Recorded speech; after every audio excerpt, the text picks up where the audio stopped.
Bible अध्ययन का 8वां दिन। उत्पत्ति ग्रंथ अध्याय 16।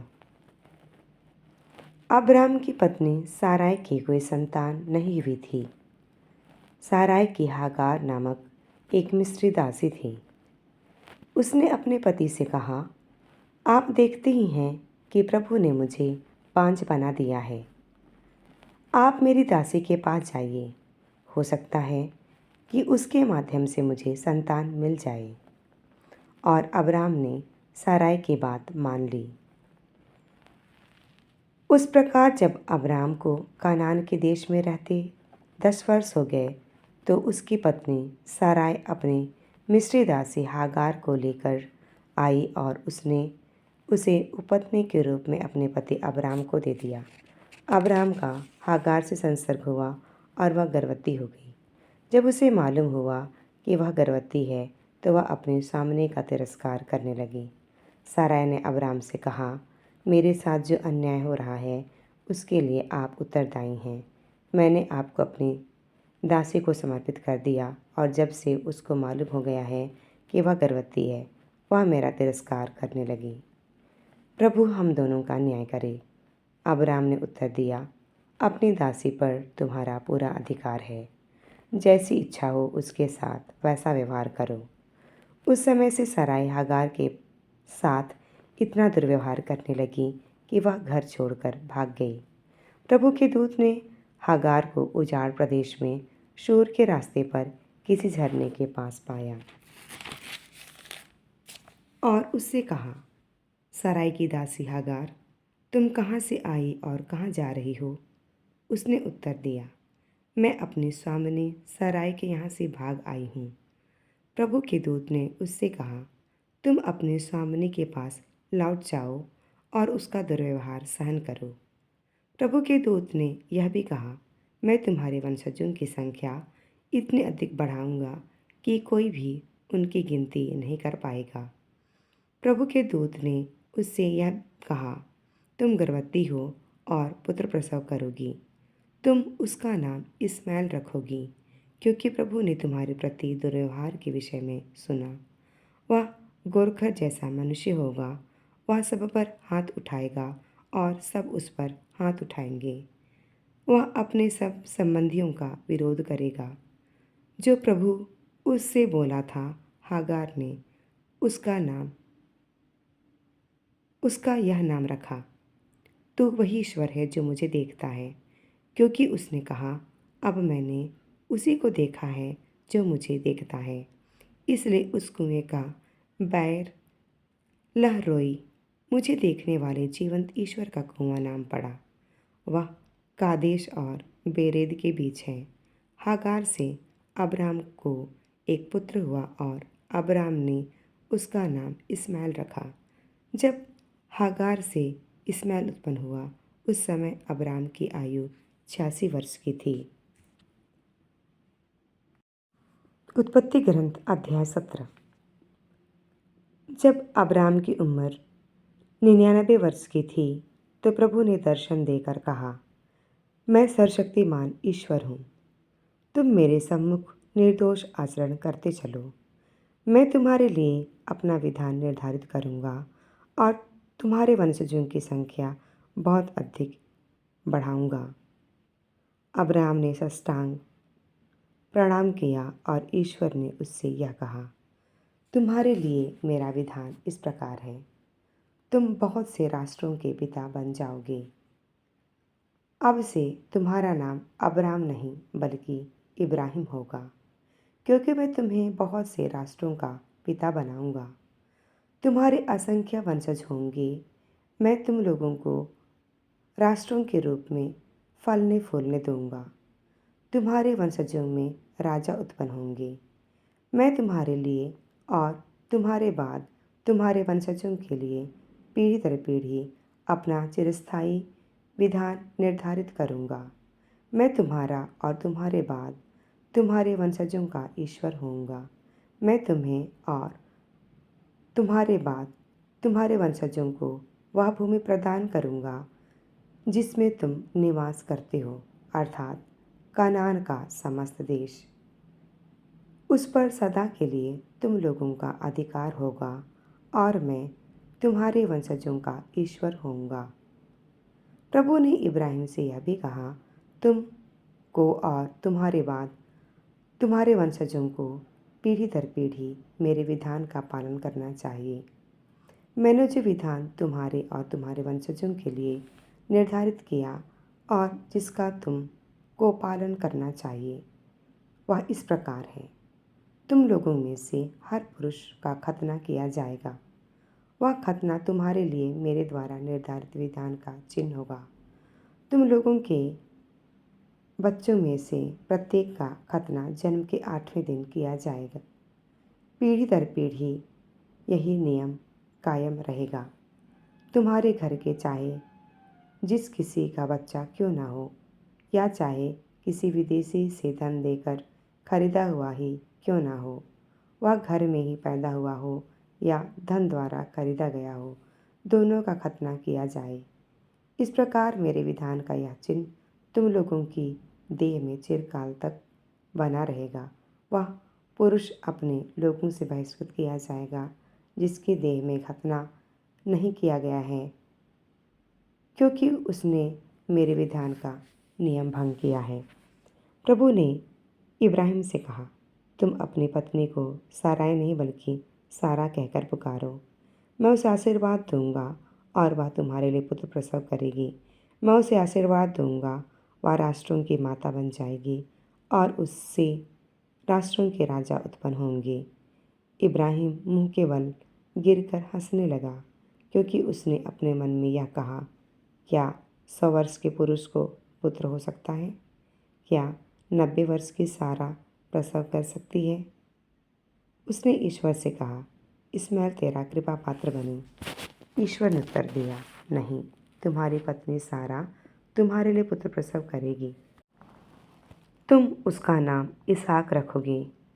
मैं उसकी और उसके वंशजों के लिए अपना चिरस्थायी विधान बनाए रखूँगा। मैं उसका और उसके वंश का ईश्वर होऊंगा। मैंने इस्माइल के लिए तुम्हारी प्रार्थना सुनी। मैं उसे आशीर्वाद दूंगा।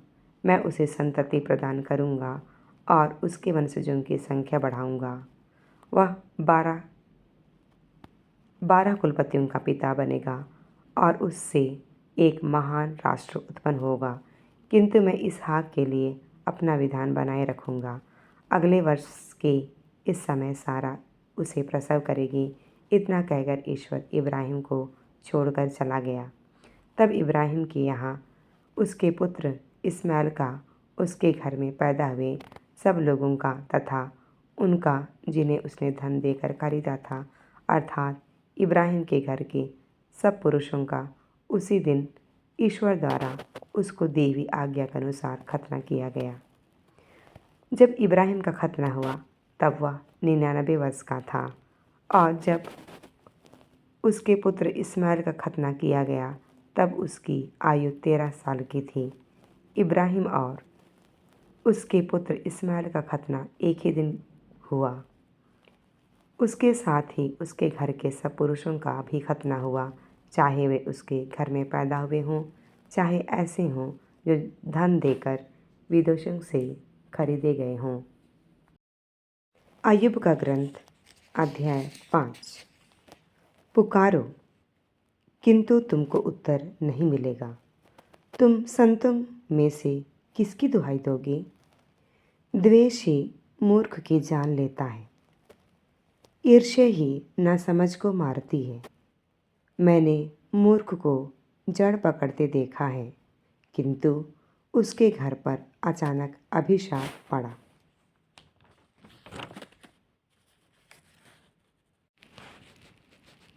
उसके पुत्र सुरक्षित नहीं रहते और सहारे के अभाव में कचहरी में कुचले जाते हैं। भूखा उसकी फसल खा जाता है, बल्कि कांटों की बाढ़ में से उसे निकालता है। प्यासा उसकी संपत्ति के लिए मचल जाता है, क्योंकि विपत्ति मिट्टी में से नहीं उगती और दुख भूमि से उत्पन्न नहीं होता। जिस तरह चिंगारियाँ ऊपर उड़ती हैं, उसी तरह मनुष्य दुख के लिए जन्म लेता है। यदि मैं होता तो मैं ईश्वर की दुआएं देता और अपना मामला उसके सामने पेश करता। वह अबोधगम्य महान कार्य करता और असंख्य चमत्कार दिखाता है। वह पृथ्वी पर पानी बरसाता और खेतों को सींचता है। वह दीनों को ऊपर उठाता और दुखियों को सुख शांति देता है। वह धूर्तों के षड्यंत्र व्यर्थ करता है जिससे उन्हें सफलता नहीं मिलती। वह चतुरों को उनकी चतुराई में फंसाता और कपटियों की योजनाएं मिटा देता है। अंधकार उन्हें दिन में ही घेर लेता है और वे दोपहर को रात की तरह टटोलते फिरते हैं। उसने दरिद्र को उनकी तलवार, उनके दांतों, उनके चंगुल से बचा लिया है। इस प्रकार निर्बल आशा नहीं छोड़ता और अन्याय का मुंह बंद हो जाता है। धन्य वह मनुष्य जिसे ईश्वर सुधारता है। इसलिए तुम सर्वशक्तिमान के अनुशासन की उपेक्षा मत करो, क्योंकि वह घायल करने के बाद पट्टी बांधता है। उसके हाथ मारते भी हैं और चंगा भी करते हैं। वह 6 विपत्तियों से तुम्हारी रक्षा करेगा और 7वीं तुम्हें कोई हानि नहीं पहुंचाएगी। वह अकाल में तुमको मृत्यु से बचाएगा और युद्ध में तलवार के घातक से। तुम जीभ के कीड़े से सुरक्षित होगे और आने वाली विपत्तियों से नहीं डरोगे। तुम विनाश और अकाल का उपहास करोगे और पृथ्वी के पशुओं के से भय नहीं होगा। खेत के पत्थरों से तुम्हारी संधि होगी और जंगल के बनेले पशु तुमसे मेल रखेंगे। तुम देखोगे कि तुम्हारे तंबू में शांति है।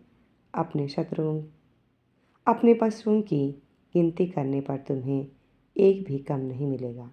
तुम देखोगे कि तुम्हारी संतति बहुसंख्यक होगी। तुम्हारे वंशज पृथ्वी की घास की तरह होंगे। जिस तरह फसल के समय पूले बखार में रखे जाते हैं, उसी तरह तुम्हें अच्छी पकी उम्र में कब्र में दफनाया जाएगा। हमने इन बातों की जांच की है, यही सच है। इन बातों पर ध्यान दो और लाभ उठाओ। अय्यूब का ग्रंथ अध्याय 6। तब अय्यूब ने उत्तर देते हुए कहा, यदि मेरी वेदना तौली जा सकती, यदि मेरी विपत्ति तराजू पर रखी जाती, तो वह समुद्र के बालू से भी अधिक भारी होती। यही कारण है कि मैं बिना सोचे समझे बोला हूँ। सर्वशक्तिमान के बाण मुझे बेधते हैं, मेरी सांस उनका विष पीती है। ईश्वर के आतंक मेरे विरुद्ध पंक्तिबद्ध खड़े हैं। क्या जंगली गधा घास होने पर भी रेंकता है? क्या बैल सानी के सामने रंभाता है? क्या फीका भोजन बिना नमक के खाया जाता है? क्या अंडे की सफ़ेदी में स्वाद होता है? मुझे अपने भोजन से घृणा होती है, वह मुझसे नहीं खाया जाता। ओह, यदि मेरी प्रार्थना सुनी जाती, यदि ईश्वर मेरी आशा पूरी करता, यदि ईश्वर मुझे रौंद डालता, यदि वह अपना हाथ खींचकर मेरा विनाश करता, तो मैं असहाय पीड़ा में भी आनंदित होता। मुझे यह सांत्वना मिलती कि मैंने परम पावन की वाणी नहीं भुलाई है। मेरा सामर्थ्य ही क्या है जो मैं आशा रखूं? मेरा भविष्य क्या है जो मैं जीवित रहना चाहूँ? क्या मेरा बल चट्टान का बल है? क्या मेरा शरीर कांसे का है? मुझ में कोई बल शेष नहीं रहा और मेरा कोई सहायक नहीं। निराशा में मनुष्य मित्रों की दया का अधिकारी है, नहीं तो वह सर्वशक्तिमान पर श्रद्धा नहीं रखेगा। मेरे भाई नदियों की तरह अविश्वसनीय हैं, जलधाराओं की तरह जो बह जाती है, जो वर्षा के समय चारों ओर उमड़ती है, किंतु बाद में सूखने लगती हैं और ग्रीष्म ऋतु में लुप्त हो जाती हैं। उनकी खोज में कारवां अपना रास्ता छोड़कर उजाड़ खंड में भटक कर नष्ट हो जाते हैं। तेमा के कारवां उनकी खोज में निकले शबा के काफिलों को उन पर भरोसा था। वे अपनी आशा व्यर्थ समझकर दुखी हैं। वहाँ पहुंचकर वे हैरान हो जाते हैं। इसी तरह तुम भी मेरे किसी काम के नहीं, मेरी विपत्ति देखकर तुम डरते हो। क्या मैंने कभी तुमसे कहा मेरी सहायता करो, अपनी संपत्ति से मुझे छुड़ा लो, शत्रु के हाथ से मुझे मुक्त करो, शक्तिशालियों के हाथ से मेरा उद्धार करो। मुझे शिक्षा दो और मैं मौन रहूँगा। मुझे समझा दो कि मेरा अपराध क्या है। सच्ची बातों से मुझे कोई आपत्ति नहीं, किंतु तुम्हारे तर्कों का कोई आधार नहीं होता। क्या तुम मेरे शब्दों में दोष निकालना चाहते हो? क्या तुम नहीं समझते कि ये निराशा के उद्गार हैं? हो सका तो तुम अनाथ पर भी चिट्ठी डालते और अपने अंतरंग मित्र का सौदा करते। मेरी बातों पर ध्यान देने की कृपा करो। क्या मैं तुम्हारे सामने झूठ बोलूँगा? अभियोग लगाना छोड़ दो, न्याय करो, अन्याय न करो। छोड़ दो, मेरे साथ न्याय करो। क्या मेरी जिह्वा झूठ बोलती है? क्या मुझ में भले बुरे की पहचान नहीं? सूक्ति ग्रंथ अध्याय 1 पद संख्याएं 20 से लेकर 35 तक। प्रज्ञा सड़कों पर उच्च स्वर से पुकार रही है। उसकी आवाज़ चौकों में गूंज रही है। वह भीड़ भरी सड़कों पर पुकार लगा रही है। वह नगर के फाटकों पर अपना संदेश सुनाती है। अज्ञानियों, तुम कब तक मूर्खता पसंद करोगे? उपहासक कब तक उपहास करते रहेंगे? मूर्ख कब तक ज्ञान से बैर रखेंगे? यदि तुम मेरी चेतावनी पर ध्यान दोगे तो मैं तुमको अपना आत्मा प्रदान करूंगी और तुम पर अपना संदेश प्रकट करूंगी। मैंने पुकारा और तुमने मुझे अस्वीकार किया। मैंने अपना हाथ पसारा और तुमने ध्यान नहीं दिया। तुमने मेरे परामर्श का तिरस्कार किया और मेरी चेतावनी ठुकराई। इसलिए मैं तुम्हारी विपत्ति पर हंसूंगी, तुम पर आने वाले आतंक का उपहास करूंगी। जब आतंक तुम पर आंधी की तरह छा जाएगा, जब विपत्ति बवंडर की तरह तुम पर टूट पड़ेगी, जब दुख और संकट तुमको अभिभूत करेंगे, तब वे मेरी दुहाई देंगे, किंतु मैं उत्तर नहीं दूंगी। वे मुझे खोजेंगे, किंतु मुझे नहीं पाएंगे। उन्होंने ज्ञान से बैर रखा और प्रभु की श्रद्धा नहीं चाही। उन्होंने मेरा परामर्श पसंद नहीं आया। उन्हें मेरा परामर्श पसंद नहीं आया। उन्होंने मेरी चेतावनी का तिरस्कार किया। इसलिए वे अपने आचरण का फल भोगेंगे। वे अपनी योजनाओं के परिणाम से तृप्त किए जाएंगे। अज्ञानियों की अवज्ञा उन्हीं को मारती है। मूर्खों का अविवेक उनका ही सर्वनाश करता है। किंतु जो मेरी बातों पर ध्यान देता है वह सुरक्षा में जीवन बिताएगा। वह शांति में रहकर विपत्ति से। प्रिय मित्रों, आइए हम परमेश्वर को धन्यवाद दें कि उसने हमें एक बार फिर वचन पढ़ने का आशीर्वाद दिया। जब हमने 16वीं और 17वीं अध्याय पढ़ी तो हमारे दिलों में एक दर्दनाक घटना हुई। हागार ईश्वर के प्रति पूर्ण निष्ठा न दिखाने का परिणाम था। उसे मिस्र की यात्रा पर नहीं जाना चाहिए था, लेकिन अकाल के समय ईश्वर पर पूर्ण विश्वास और भरोसा किए बिना मिस्र जाने का परिणाम मिस्र की यात्रा है। हो सकता है कि ऐसा ना हो। हम में से प्रत्येक के जीवन पर इसके परिणाम होंगे। हम पढ़ते हैं कि साराई ने अब्राहम से एक बच्चे को जन्म देने के लिए कहा, जो परमेश्वर पर पूरी तरह भरोसा किए बिना और उसकी आज्ञा का पालन किए बिना जीने का परिणाम से बचा था। एक मजाक उड़ाने वाला कथन है।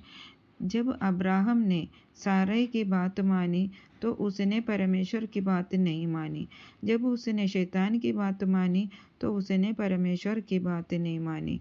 बाद में शिष्य लोग पूछते हैं, क्या हमें मनुष्यों की आज्ञा माननी चाहिए या भगवान की? अब्राहम को सारै की आज्ञा मानने की बहुत बड़ी कीमत चुकानी पड़ी। जब हागार गर्भवती हुई तो उसने सारै को तिरस्कार की दृष्टि से देखना शुरू कर दिया। स्वाभाविक रूप से सारै बहुत व्यथित हो गया और उसे प्रताड़ित करना शुरू कर दिया। ये गर्भवती लड़की अपने गर्भ में बच्चे को और दिल में दर्द को लेकर रेगिस्तान में भाग गई। फिर भी ईश्वर उसे नहीं छोड़ा। ईश्वर गर्भवती हागार को वापस बुलाते हैं और एक सवाल पूछते हैं, तुम कहाँ से आई हो? तुम कहाँ जा रही हो? कितना अच्छा सवाल है। ये एक ऐसा सवाल है जो हर उस इंसान को बुलाता है जो जीवन की दिशा खो चुका है, जिसने अपनी पहचान खो दी है, जो अपने जीवन का अर्थ और प्रासंगिकता भूल गया है। अपनी आंखें बंद करो और शांति से सोचो, तुम कहाँ से आए हो? तुम कहाँ जा रहे हो? ये एक ऐसा सवाल है जो जीवन में वापस आता है। ये एक ऐसा सवाल है जो जीवन में वापस आता है। इसमें बहुत गहराई है और बहुत सारे विवरण हैं। मैं इसे आपके चिंतन और विचार के लिए छोड़ता हूँ। उसे एहसास हुआ कि भगवान उसे कभी नहीं छोड़ेंगे। उसने भगवान के दूत के शब्दों को सुना कि वे अपनी मालकिन के अधीन हो जाएं और सारा के पास लौट आई। उस समय वे सीधे ईश्वर से मिली और उसे एक सुंदर नाम से पुकारा, एल रोई, मेरा भगवान जो मुझे देखता है।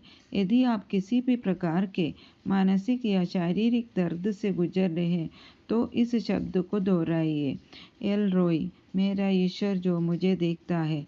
फिर परमेश्वर 15 साल बाद अब्राम से बात करता है। एक छोटी सी बेवफाई और एक अवज्ञा के बाद और अंत में हागार से एक बच्चा पैदा होता है। परमेश्वर 15 साल बाद बोलता है।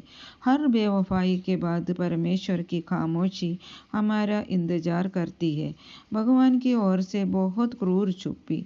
भले ही ये शब्द सच ना हो, लेकिन ये बहुत दर्दनाक चुप्पी है। ये प्रकरण हमें याद दिलाता है कि हम इंतजार कर रहे हैं। 15 साल बाद परमेश्वर अब्राहम के सामने प्रकट हुआ और कहा, मेरे सामने चल, निर्दोष बन। आपको याद होगा कि पाप क्या था। हागार से संबंधित प्रकरण ही वे है जिसका परमेश्वर उल्लेख कर रहा है। ऐसा दोबारा ना होने दे। निर्दोष बने। अध्याय 16 में की गई गलती को ना दोहराए। परमेश्वर अब्राहम और सारा के नाम बदल देता है और उन्हें अब्राहम और सारा नाम देता है, जिसका अर्थ है राष्ट्रों की माता और पिता। हम यहाँ पर वे पहली वाचा देखने जा रहे हैं जो परमेश्वर ने अब्राहम के साथ की थी। मैं तुम्हें एक भूमि विरासत के रूप में दूंगा। तुम्हारे वंश में राजा आएंगे। मैं तुम्हें एक महान राष्ट्र का पिता बनाऊंगा। अर्थात जब हमने अब्राहम से संबंधित कहानी शुरू की तो उसमें 3 वादे थे। मैं तुम्हें वे भूमि दूंगा जो तुम्हारी अपनी होगी। मैं तुम्हें एक शाही राष्ट्र बनाऊंगा। मैं तुम्हें एक सार्वभौमिक आशीर्वाद बनाऊंगा और तुम्हारे वंश से राजा आएंगे। परमेश्वर वादा करता है कि राजा तुम्हारे वंश से आएंगे। वे वाचा के चिन्ह के रूप में तुमसे खतना करवाने के लिए कहता है। हागार से संबंधित प्रकरण ही वे है जिसका परमेश्वर उल्लेख कर रहा है। ऐसा दोबारा न होने दे।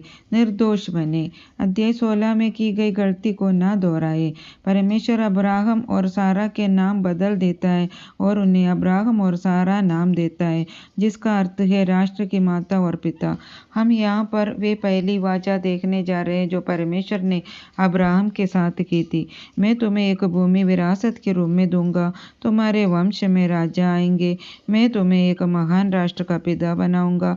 अर्थात जब हमने अब्राहम से संबंधित कहानी शुरू की तो उसमें 3 वादे थे। मैं तुम्हें वे भूमि दूंगा जो तुम्हारी अपनी होगी, मैं तुम्हें एक शाही राष्ट्र बनाऊंगा, मैं परमेश्वर वादा करता है कि राजा तुमसे आएंगे और राजा तुम्हारे वंश से आएंगे। वे इस वाचा के चिन्ह के रूप में तुमसे खतना करवाने के लिए कहता है। यदि आप अब्राहम से, जो 90 वर्ष का है और लगभग 100 वर्ष का है, पूछे कि भगवान उसे अपने शरीर पर ये दर्दनाक खतना करने की आवश्यकता क्यों देता है, तो वे कहेगा कि उसके शरीर में की गई एक गलती पिछले अध्याय में अब्राहम का अनुसरण करती है। सभी पूर्वज, वे सभी जिन्हें परमेश्वर ने चुना, वे सभी जिन्हें परमेश्वर ने चुना। इस बाइबल पाठ में हम जिस महत्वपूर्ण तथ्य पर ध्यान देंगे वे ये है कि परमेश्वर सभी पूर्वजों और उन लोगों को उद्धार के मार्ग पर ले जाता है जिन्हें परमेश्वर ने उनके जीवन में हुई गलतियों को हल करके और उन पर विजय प्राप्त करके चुना है। कोई भी व्यक्ति जीवन में कितना भी महान क्यों ना हो, कामियाँ हो सकती है, लेकिन वफादार परमेश्वर ही है जो हर एक कामी को दूर करता है और उन्हें पश्चाताप करवाता है।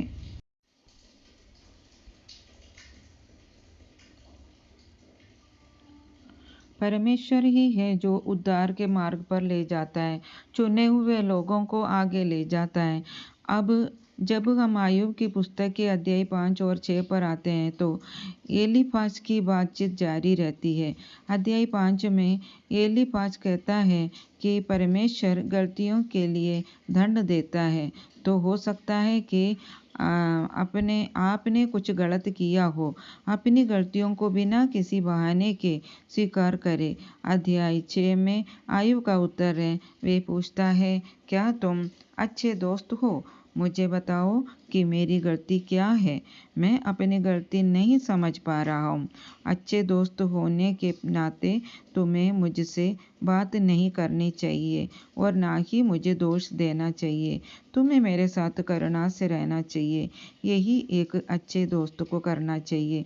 कभी कभी भगवान वास्तव में यही करते हैं, सिर्फ शब्दों से नहीं बल्कि दर्द में रहकर हम ईश्वर से प्रार्थना करते हैं कि वे हमसे बात करें, हमारे प्रश्नों का उत्तर थे, हमारी समस्याओं का समाधान थे। जैसे यीशु ने कलवारी पर क्रूस पर प्रश्न पूछा था, क्या तुमने मुझे छोड़ दिया है? लेकिन प्रश्न का उत्तर नहीं मिला। कभी कभी ऐसे भी होते हैं जो हमें निराश करते हैं, कोई उत्तर नहीं मिलता, लेकिन परमेश्वर इतना कहता है, मैं तुम्हारे साथ हूँ। जब दुख, पीड़ा और दुख आते हैं तो ऐसा क्यों होता है? परमेश्वर का वचन विश्वासी को आश्वासन देता है, तब भी जब कोई उत्तर या स्पष्टता नहीं होती। ये है कि आपका परमेश्वर आपके साथ है।